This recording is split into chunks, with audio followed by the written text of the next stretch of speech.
नमस्कार मंडळी, हिरव्या मटारपासून आपण नेहमी भाज्या बनवून खात असतो, पण आज आपण हिरव्या मटारच्या 3 वेगवेगळ्या नाश्त्याची रेसिपी बघणार आहोत। पहिली रेसिपी पाहूयात। मिक्सरच्या भांड्यामध्ये 1 वाटी मटार घ्यायचे आहेत आणि त्या अशा ओबडधोबड वाटून घ्यायचे आहेत। त्यानंतर कढईमध्ये 2 कप पाणी घ्यायचं आहे। त्यामध्ये 1 चमचा चिली फ्लेक्स, 1 चमचा मीठ, 1 चमचा गरम मसाला पावडर आणि 1 चमचा आमचूर पावडर टाकून घ्यायचे आहे। पाण्याला उकळी आल्यानंतर यामध्ये जे आपण मटार वाटून घेतलेले होते ते मटार टाकून घ्यायचे आणि ज्या कपने पाणी घेतलेलं होतं त्याच कपने आपण इथं 1 कप रवा टाकून घ्यायचा आहे। मंद आचेवरती छान असं मिक्स करून घ्यायचं। 3 ते 4 मिनिटे मिक्स करून घेतल्यानंतर गॅस बंद करून हे थंड होण्यासाठी झाकून ठेवायचं आहे। थंड झाल्यानंतर हातावरती थोडंसं तेल घ्यायचं आणि तेलाने छान असं मॅश करून याचे वडे बनवून घ्यायचे आहेत। जसे आपण उडीद वडे बनवतो त्या पद्धतीचे वडे बनवून घ्यायचे आहेत। सगळे वडे आपण याच पद्धतीने बनवून घेऊयात। वडे बनवून तयार झालेले आहेत। आता तळून घेऊयात। तुम्हाला जर तळायचे नसतील तर तुम्ही याला वाफवून फक्त शॅलो फ्राय करून घेऊ शकता। अगदी मस्त असा भन्नाट नाश्ता तसाही बनवू शकतो, पण इथे मी डीप फ्राय करून घेतलेले आहेत। मध्यम आचेवरती छान असे आपल्याला कुरकुरीत होईपर्यंत तळून घ्यायचे आहेत। 5 ते 6 मिनिटे लागतात। 5 ते 6 मिनिटात अगदी छान असे हे तळले जातात। याच पद्धतीने आपण सगळे तळून घेऊयात। थंड झाल्यानंतर अगदी क्रिस्पी आणि कुरकुरीत बनून तयार होतात। तुम्ही गरमागरम देखील हे खाऊ शकता। तर मटार पासून बनवलेले हे वडे तुम्हाला कसे वाटले कमेंट्स मध्ये नक्कीच सांगा। तुम्हाला जर कळत नसेल सकाळी नाश्त्याला काही बनवायचं किंवा मुलांना टिफिन मध्ये देखील काही द्यायचं असेल तर ही रेसिपी नक्कीच ट्राय करून पहा। आणि तुम्हाला जर ही रेसिपी हेल्दी बनवायची असेल तर तुम्ही हे न तळता फक्त वाफवून घेऊन शॅलो फ्राय करून घेऊ शकता। जसं फोडणी देतो आपण ढोकळ्याला त्या पद्धतीची फोडणी देऊन शॅलो फ्राय करून घेऊ शकता। आता आपण पाहूयात रेसिपी नंबर 2। इथे मी मिक्सरच्या भांड्यामध्ये 1 वाटी मटार घेतलेले आहेत। त्यामध्ये 4 ते 5 लसणाच्या पाकळ्या आणि 1 इंच आल्याचा तुकडा टाकून घ्यायचा आहे। अर्धी वाटी पाणी टाकून मिक्सरमध्ये छान पेस्ट बनवून घ्यायची आहे। पेस्ट बनवून तयार झालेली आहे, बाजूला ठेवून देऊयात। आता एका बाउलमध्ये 1 कप रवा घ्यायचा आहे आणि यामध्ये बनवलेली जी पेस्ट होती मटारची ती टाकून घ्यायची आहे। सोबतच यामध्ये अर्धी वाटी दही टाकून घ्यायची आहे आणि सगळं आता एकजीव करून मिक्स करून घ्यायचं आहे। मिक्स करून घेतल्यानंतर आपल्याला रवा फुलण्यासाठी 10 ते 15 मिनिटे असंच भिजत ठेवायचं आहे। 10 ते 15 मिनिटांनंतर बघू शकता रवा छान फुललेला आहे। आता यामध्ये काही मसाले टाकून घेऊयात। यामध्ये 1 चमचा मीठ, 1 चमचा गरम मसाला पावडर, 1 चमचा चिली फ्लेक्स आणि पाव चमचा खाण्याचा सोडा टाकून घ्यायचा आहे। सोड्याऐवजी तुम्ही इनोचा देखील इथे वापर करू शकता। थोडीशी चिरलेली कोथिंबीर टाकून घ्यायची आहे आणि थोडंसं पाणी टाकून पुन्हा एकदा मिक्स करून घ्यायचं आहे।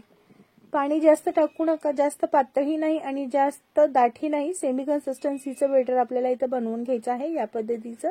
आता आप्पे पात्राला थोडंसं तेल लावून घ्यायचं आहे आणि बनवलेलं मिश्रण यामध्ये टाकून घ्यायचं आहे। आपण इथे मटारचे आप्पे बनवणार आहोत। अगदी पटकन बनवून तयार होतो। 15 ते 20 मिनिटात आपला हा नाश्ता बनवून तयार होतो। बनवलेलं मिश्रण सगळ्या पात्रात टाकून घेऊयात आणि मंद आचेवरती झाकून 3 ते 4 मिनिटांसाठी शिजवून घेऊयात। 3 ते 4 मिनिटांनंतर तुम्ही ते बघू शकता मस्त असे छान आप्पे फुललेले आहेत। आता हे सगळे आप्पे आपण पलटी करून घेऊयात, पण त्याआधी वरून थोडंसं तेल लावून घेऊयात। लावायचं नसेल तेल तरीही तुम्ही स्किप करू शकता। बघू शकता मस्त टुमटुमीत असे आप्पे फुगलेले आहेत। आता दुसऱ्या बाजूनेही आपण यांना छान असे भाजून घेऊयात। तर पुन्हा 1 मिनिटांसाठी झाकून मंद आचेवरती मी हे आप्पे भाजून घेत आहे। मटर पासून तुम्ही नेहमीच भाज्या वगैरे बनवत असाल तर ही रेसिपी नक्कीच ट्राय करून पहा। अगदी झटपट बनतात आणि एक वेगळ्या पद्धतीची नाश्त्याची रेसिपी बनवून तयार होते। फार चविष्ट लागते। तुम्हाला जर यामध्ये भाज्या ऍड करायच्या असतील तर कांदा टोमॅटो देखील तुम्ही या आप्प्यामध्ये ऍड करून घेऊ शकता।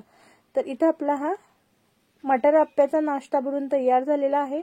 मस्त गरमागरम टोमॅटो केचप सोबत सर्व करू शकता। भन्नाट रेसिपी लागते, नक्कीच एकदा ट्राय करून पहा। आता पाहूयात यानंतरची पुढची रेसिपी नंबर 3। मिक्सरच्या भांड्यामध्ये 1 वाटी किंवा 1 कप मटार घ्यायचे आहेत। त्यामध्ये 1 कच्चा बटाटा बारीक चिरून टाकायचा आहे। 8 ते 10 लसणाच्या पाकळ्या, 3 ते 4 हिरव्या मिरच्या आणि 1 छोटासा आल्याचा तुकडा टाकून घ्यायचा आहे। त्याचसोबत थोडीशी कोथिंबीर टाकून घ्यायची आणि अर्धा कप पाणी टाकून याची देखील प्युरी आपल्याला बनवून घ्यायची आहे। आता बनवलेली पेस्ट आपण एका भांड्यामध्ये काढून घेऊयात।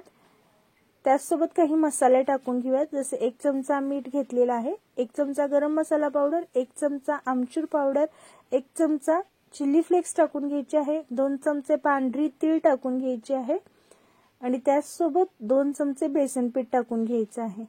आता यामध्ये 2 चमचे रवा देखील टाकून घेऊयात आणि 1 मोठी वाटी गव्हाचं पीठ टाकून घेऊयात. जितकं बसेल तितकं गव्हाचं पीठ आपल्याला यामध्ये टाकून घ्यायचं आहे आणि शक्यतो पाणी न वापरता आपल्याला हे पीठ घटसर असं मळून घ्यायचं आहे. जर लागलंच पाणी तर थोडंसं मिक्सरचं भांडं खंगाळून पाणी टाकून घ्यायचं आहे. आता 15 मिनिटांसाठी हे कणिक भिजत ठेवायचं आहे. 15 मिनिटांनंतर तेलाचा हात घेऊन पुन्हा एकदा छान मऊसूत मळून घ्यायचं आणि याचा गोळा बनवून घ्यायचा आहे. तुम्ही लहान लहान गोळे बनवून देखील याच्या पुऱ्या बनवून घेऊ शकता किंवा अशा पद्धतीने मोठा एकच गोळा बनवून घ्यायचा, त्याला थोडंसं तेल लावायचं आणि जसं आपण चपाती लाटतो त्या पद्धतीने लाटून घ्यायच्या आहेत. त्यानंतर एखाद्या झाकणाने किंवा एखाद्या वाटीने छोट्या छोट्या पुऱ्या बनवून घ्यायच्या आहेत. या पद्धतीने अगदी पटकन आणि कमी वेळेत भरपूर अशा पुऱ्या बनून तयार होतात. आणि शिल्लक राहिलेलं पीठ पुन्हा एकदा मळून घ्यायचं आणि त्यापासून पुन्हा पुऱ्या बनवून घ्यायच्या आहेत. आता या बनवलेल्या पुऱ्या गरमागरम तेलामध्ये तळून घ्यायच्या आहेत. पण तेलाचं टेम्परेचर अगदी जास्त नको आणि अगदी कमीही नको, मध्यम आचेवरती खमंग खरपूस अशा आपल्याला या पुऱ्या तळून घ्यायच्या आहेत. फक्त वरून असं हलकं प्रेस करत जायचं म्हणजे पुऱ्या छान टुमटुमीत फुगतात. बघू शकता, फक्त इथं मी चमच्याच्या मदतीने हलकं असं प्रेस करत आहे, थोडंसं दाबत जात आहे, तर छान अशा टुमटुमीत पुऱ्या बनून तयार होतात. तर या मटारच्या पुऱ्या तुम्ही जवळजवळ 8 ते 10 दिवस टिकवू शकता. प्रवासात तुम्ही या पुऱ्या बनवू शकता किंवा मुलांच्या टिफिनसाठी तुम्ही या पुऱ्या बनवू शकता. दही सोबत मस्त लागतात, नाश्त्याला चहा सोबत मस्त लागतात. मटर पासून या वेगवेगळ्या रेसिपी नक्कीच ट्राय करून पहा. बघू शकता मस्त अशी पुरी फुगलेली आहे आणि छान कलर देखील आलेला आहे. याच पद्धतीने सगळ्या पुऱ्या आपण बनवून घेऊयात. पुऱ्या इथे आपल्या बनवून तयार झालेल्या आहेत. छान 8 ते 10 दिवस टिकतात. बघू शकता मस्त अशी पापडी यावरती आलेली आहे. तर तुम्हाला मटारची कोणती रेसिपी आवडली कमेंट्स मध्ये मला नक्कीच सांगा आणि या नाश्त्याची रेसिपी नक्कीच तुम्ही ट्राय करून पहा. वेळात वेळ काढून व्हिडिओ पाहिला त्याबद्दल धन्यवाद. आणि अशाच भरपूर साऱ्या नाश्त्याच्या रेसिपीज माझ्या चॅनलवरती अपलोड आहेत, त्या देखील नक्कीच पहा. पुन्हा भेटूया असेच एखाद्या नवीन रेसिपी सोबत.